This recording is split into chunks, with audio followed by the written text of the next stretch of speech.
আছো এবং সকলে সুস্থ আছো। আমিও কিন্তু ভালো আছি। রাতের বেলায় একদম গ্যাস ট্যাস মুছে এরকম একটা শুকনো কাপড় চাপা দিয়ে তারপরে কিন্তু ঘুমাতে যায়। রাতের বেলায় গ্যাসটা ক্লিন করে রাখলে সকালবেলাতে কিন্তু খুব ভালোভাবে কাজের জন্য এনার্জি পাওয়া যায়। আর যদি এসে দেখি রান্নাঘরটা নোংরা তাহলে কিন্তু একদম মনটা ভালো লাগে না। তাই আমি যতটা পারি রান্নাঘরটা রাতের মধ্যে ক্লিন করে রেখে যাই, তাহলে সকালবেলাতে কাজ করতেও কিন্তু আমাদের অনেকটা সুবিধা হয়। কয়েকদিন ধরে মাছ মাংস খুব খাওয়া হয়ে গেছে, তাই ভাবলাম আজকে মাছ মাংসের বদলে ডিম রান্না করব। তাই এখানে ডিমটাও সিদ্ধ করতে বসিয়ে দিলাম। আর একদিকে আমি চায়ের জন্য দুধটাও বসিয়ে দিয়েছি। তো ভাবলাম চা খেতে খেতে এখানে ডিমটাও সিদ্ধ হয়ে যাবে, দেন রান্না করতে পারবো। তো আমি এখানে আদা দিয়ে চা করব। আজকের ওয়েদারটা না খুব মেঘলা ওয়েদার, আর এই মেঘলা ওয়েদারে কিন্তু আদা দিয়ে চা খেতে বেশ ভালোই লাগবে। তো এখানে চাটাও তৈরি করে নিচ্ছি সকলের জন্য। তারপর আজকে চা আর বিস্কিট দিয়ে ফার্স্ট ব্রেকফাস্টটা করে নেব। কালকে আমার শ্বশুরমশাই আমার ননদের বাড়ি গিয়েছিলেন, তো ওখান থেকে আমার ননদ না ওই নানপুরি হয় ওটা বাড়িতে বানিয়েছিলেন আর আমাদের জন্যও দিয়েছিলেন। তো তারপরে চা খাওয়ার পরে ওগুলো ভাবছি খেয়ে নেবো গরম করে। তো এখন এখানে শ্বশুরমশাইয়ের জন্য ফার্স্টে চাটা ঢেলে নিচ্ছি। ফার্স্টে ওনাকে দিয়ে দেবো, দেন আমরা চা খাবো। তার মধ্যে তো আবার ছেলের স্কুলও আছে। অনেকটা সকালেই উঠেছি, ওই 7:30টার দিকে উঠে গিয়েছিলাম। তো 7:30টা থেকেই ভিডিওটা তোমাদের সাথে শুরু করেছি। এখন এখানে শ্বশুরমশাইয়ের জন্য চাটা আর বিস্কিটটা রেডি করে দিলাম। তারপর দেখো এই যে বললাম আমার ননদ এখানে নানপুরি দিয়েছিল, এখন সেগুলো গরম করে নিচ্ছি। আমি আর এগুলোকে তেলে ভাজলাম না, যেহেতু একবার তো তেলে ভাজা হয়েছে, তাই ভাবলাম এরকম তাওয়াতে গরম করে নিই উল্টে পাল্টে। ভালোভাবে গরম হয়ে গেলে কিন্তু খেতে বেশ ভালোই লাগবে। আবার যদি এটাকে তেলে ভাজতে যাই অনেকটা তেলও টেনে নেবে, আর সেটা শরীরের পক্ষে ভালো হবে না। ওর জন্য আমি শুকনো তাওয়াতেই কিন্তু উল্টে পাল্টে ভালো করে গরম করে নেব। আর এখানে ছেলের জন্য একটা ডিমের পোচ করে নিচ্ছি। তারপর আমার ছেলেও স্কুলে বেরিয়ে যাওয়ার পরে আমি এখানে উচ্ছেটা কেটে নিচ্ছি। উচ্ছে আর আলু প্রেসার কুকারে একসাথে সিদ্ধ করে নেব। এখানে উচ্ছে আর আলুটাও প্রেসার কুকারের মধ্যে দিয়ে দিলাম, আর এখন এটাও সিদ্ধ বসিয়ে দিলাম। তারপর দেখো আমার হাজবেন্ড এখানে অনলাইনে কিছু সবজি অর্ডার দিয়েছিল, তো এখন সেই সবজিগুলোও চলে এসেছে। ও বললো আজকে আর বাজার যাচ্ছি না, অল্প কিছু তো অর্ডার দেওয়ার আছে, তার জন্য ও অনলাইন থেকেই অর্ডার দিয়ে দিয়েছিল। এখানে একটু ভেন্ডি নেওয়া হয়েছে আর কুমড়ো। আর কুমড়োটা দেখো কিরকম কেটে কেটে দিয়েছে। আমি আর বর সেটাই বলা বলি করছিলাম, যেহেতু ওখানে গ্রাম মাপটা লেখা থাকে, তো এরকমভাবে কেটে কেটেই ওরা কুমড়োটা দিয়েছে। আর ঢ্যাঁড়সগুলো না খুব একটা ভালো কিন্তু দেয়নি, পাকা পাকা ছিল। কচকচ করে আওয়াজ হলে কিন্তু একদম ভালো হয় না ঢ্যাঁড়সগুলো। বেশ একটু নরম নরম হলে ওই ঢ্যাঁড়সগুলো কিন্তু খেতে ভালো লাগে, আর কচকচ করলে সেই ঢ্যাঁড়সগুলো অতটা খেতে আমার ভালো লাগে না।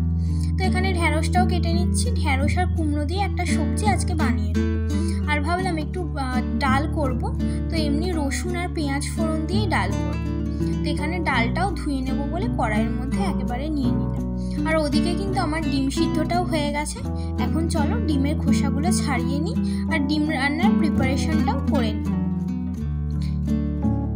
এখানে আমি একটা একটা করে সমস্ত ডিমের খোসাই ছাড়িয়ে দিচ্ছি। তারপর গ্যাসে আমি কড়াই বসিয়ে দিলাম। এখানে ডিমের জন্য ফার্স্টে একটু দারচিনি আর এলাচ ফোড়ন দিয়ে তার মধ্যে পেঁয়াজও দিয়ে দিলাম। ডিমের কারিতে কিন্তু এরকম এলাচ দারচিনি ফোড়ন দিলে গন্ধটা কিন্তু খুব সুন্দর বেরোয়। আমি তো এরকম ফোড়ন দিই ডিমের তরকারিতে, ডিমের কারি করলে বিশেষ করে খুব ভালো লাগে খেতে। ওই সেন্টটা না আলাদা লাগে, একটা স্মেলটা। তো দেখো এখানে পেঁয়াজ টমেটো ভালো করে ফার্স্টে কষিয়ে নিলাম তেলের মধ্যে দিয়ে। আর একটু মাখা মাখা যেহেতু তরকারিটা হবে, তাই একটু বেশি করে পেঁয়াজ আর টমেটোটা দিয়েছি। তাহলে একটু গ্রেভিটা যদি একটু ঠিক হয় খেতে ভালো লাগবে। আর আমি না ডিম আলাদা করে কড়াইয়ে তেলের মধ্যে ভাজি না, ওটাতে একটা ডিমের উপরে আলাদা লেয়ার পড়ে গেলে আমার আবার খেতে ভালো লাগে না। আর আমার হাজবেন্ডও না ওটা পছন্দ করে না। তার জন্য এরকমভাবে মশলাটা যখন কষানো হয়ে যায় তখন ডিমগুলো একটু চিড়ে দিয়ে মশলার মধ্যে কষিয়ে নিলে ওটা কিন্তু খেতে বেশ ভালো লাগে, আর ডিমের উপর আলাদা করে কোনো লেয়ার পড়ে না। দেখো আমার এখানে তোমাদের সাথে কথা বলতে বলতে ডিমের গ্রেভিটাও কিন্তু পুরোপুরি হয়ে গেছে, রেডি। তারপর এখানে আমি ঢেঁড়স আর কুমড়োটাও কেটে রেখে দিয়েছিলাম। এখন সেটাও একদম ভালো করে হাতে করে মাখিয়ে দিয়ে না বসিয়ে দিয়েছি। হাতে করে মাখানো তরকারি খেতে কিন্তু আমার খুব ভালো লাগে। তারপর আমার 2 দিন ধরে না এই ড্রেসিং টেবিলটা পরিষ্কার করা হয়নি। আজকে একটু টাইম পেয়েছি, তো ভাবলাম পরিষ্কার করে নিই। আর হ্যাঁ, যেহেতু সামনেই রোজা, তার জন্য আমি একটা আপাকে পেয়েছি, মানে আমার হেল্পিং হ্যান্ড হিসেবে। তো উনি এসেই না ঘর ঝাড় দেওয়া মোছাটা করে দিয়ে যাচ্ছে, আর আমার বেশ একটু হেল্পও হচ্ছে। বাড়িতে যখন দেখবে অনেকে থাকে তখন তো রান্নাবান্নার চাপটাও বেশ অনেকটাই থাকে, তখন যদি একটা হেল্পিং হ্যান্ড পাওয়া যায় না বেশ ভালো লাগে। না হলে আবার ঘরের কাজগুলো কিন্তু করতে অনেকটাই লেট হয়ে যায়। যদিও আমি এই রোজার জন্যই নিয়েছি, রোজার মাসে তো একটু চাপ হয়ে যায়, তো সেই জন্যই ভাবলাম যে রোজার মাসও যেহেতু সামনে চলে আসছে, রোজাও যেহেতু সামনে, তাই ভাবলাম এই রোজার মাসের জন্য মানে 1 মাস, আমি 1 মাসের জন্যই ওই আপাটাকে রেখেছি, মানে ওনার সাথে ওই রকমভাবেই আমি কথা বলেছি। এখন আমার ড্রেসিং টেবিলটাও ভালোভাবে মোছা হয়ে গেল। তো আমি এখানে তারপরে উনি যেহেতু চলে আসবো, ওনার 10:30টায় টাইম দেওয়া আছে, তার জন্য আমি পাপোশগুলো ভালোভাবে একদম তুলে ঝেড়ে নিচ্ছি। পাপোশগুলো আমি প্রায় প্রতিদিনই কিন্তু তুলে এরকমভাবে না ব্যালকনিতে ঝেড়ে রেখে দিই, কিচকিচ ভাবটাও করে না। আর পাপোশগুলো যদি ঝাড় দেওয়ার সময় না তোলা হয় না, ওই রকমভাবে তুলে তুলে কিন্তু ঝাড় দেওয়াটাও সম্ভব নয়। আবার ওটাতেই তো পা মুছে ঘরে ঢুকবো, তখন আবার ওই মানে ঘরটা নোংরা হয়ে যাবে যদি না তুলি পাপোশগুলো। আমি প্রতিদিনই পাপোশগুলো ভালোভাবে তুলে এরকমভাবে রেখে দিই। আবার ঘর মোছার পরে তারপর প্রত্যেকটা ঘরে আবার দিয়ে দিই। এখন আমার রান্নাও হয়ে গেছিলো, আর রান্নার কন্টেনারগুলো ভালোভাবে মুছে একটা শুকনো কাপড় দিয়ে রেখে দিলাম।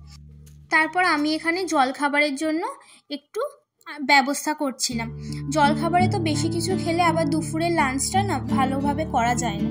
তো আমার শ্বশুরমশাই এরকম ফ্রুট তারপর মিষ্টি এইসবই এই জলখাবারে টুকটাক হালকা উনিও খাবেন, আর আমরাও টুকটাক একটু খেয়ে নেবো। যেহেতু ব্রেকফাস্টটা খুব ভারী কিছু করিনি, তার জন্যই 11টার সময় না এই ফ্রুটস মিষ্টি এগুলো খেয়ে নিলে পেটটাও খুব একটা খালি হবে না, ভরা থাকবে। আর লাঞ্চটা করতে করতেও কিন্তু তখন পেটটা খালি হয়ে যাবে, আর ভালোভাবে কিন্তু লাঞ্চটাও করা যাবে। তো এখানে আমি ব্যানানা, গ্রেপস এই সমস্ত ছিল আর মিষ্টি, তো এগুলোই আমরা এখন জলখাবারে সবাই মিলে খেয়ে নেব। তারপর আমার রান্নাঘরের সমস্ত কাজই প্রায় শেষ। কালকে না অনেকটা ভাত রয়ে গেছে, তো সেই ভাতটা না খেয়ে ফেলে দেবো। আর এখন তো ভাত ভালোই আছে, যেহেতু ফ্রিজে আমি ঢুকিয়ে রেখেছিলাম, তো ওই ভাতটা আমি আর হাজবেন্ড খেয়ে নেব। আর এখানে ছোট হাঁড়িতে ভাত বসালাম, আমার ছেলে আর শ্বশুরমশাইয়ের জন্য গরম গরম ভাত করে দিচ্ছি। ওই ভাতটাও আমি ভালো করে আবার জল ঝরিয়ে নিয়েছি, তো একদম নতুনের মতো গরমই হয়ে গেছে। আর এখানে নতুন করে আবার ভাত বসিয়ে দিলাম। তো এখানে আমি রান্নাঘরটা তারপরে সমস্ত কিছু একদম গুছিয়ে টুছিয়ে না রান্নাঘরটাও ভালোভাবে ক্লিন করে নিলাম। তারপরই চলে এসেছি আমি ব্যালকনিতে জামা কাপড় মেলতে। ওয়েদার দেখে তো আমার জামা কাপড় মেলার একটুও ইচ্ছা নেই, কিন্তু যেহেতু জামা কাপড়গুলো কেচে ওয়াশিং মেশিনে পড়ে আছে, অগত্যা আমাকে মেলতেই হলো। কি বিচ্ছিরি ওয়েদার, না হচ্ছে বৃষ্টি না হচ্ছে রোদ, মানে ওই মাঝামাঝি ওয়েদার, কোনোটাই হচ্ছে না, এক ফোঁটাও রোদ ওঠেনি। এরকম ওয়েদার কিন্তু একদম ভালো লাগে না। জামা কাপড় জানি একটাও শোকাবে না, কিন্তু ওই যে বৃষ্টি না হলে এরকমভাবেই রেখে দেবো, আজকে আর তুলবো না, একেবারে কালকে তুলবো। চলো তোমাদেরকে দেখিয়ে দিই আজকে লাঞ্চে কি কি হয়েছে। ডিমের কারি, ঢেঁড়স কুমড়ো আলুর তরকারি, ডাল, উচ্ছে আলু সিদ্ধ, আর যেহেতু অনেকটা আলু হয়ে গিয়েছিলো তাই আবার এমনি আলুও সিদ্ধ করে মাখিয়ে নিয়েছি। দেন খাওয়ার পরে আমরা সবাই এখন একটু দই খেয়ে নেব। বর যখন এই সবজিগুলো অর্ডার দিয়েছিল তার সাথে এই দইটাও অর্ডার দিয়েছিল। দই খেতে কিন্তু আমার ছেলে আবার ভীষণ ভালোবাসে, তো এখন এখানে সবার জন্য দইটা সার্ভ করে নিচ্ছি। লাঞ্চের পরে কিন্তু এরকম দই বা আইসক্রিম খেতে খুব ভালোই লাগে। আজকের ভিডিওটা তোমাদের কেমন লাগলো জানিও, ভালো লাগলে চ্যানেলটা সাবস্ক্রাইব করে পাশে থেকো।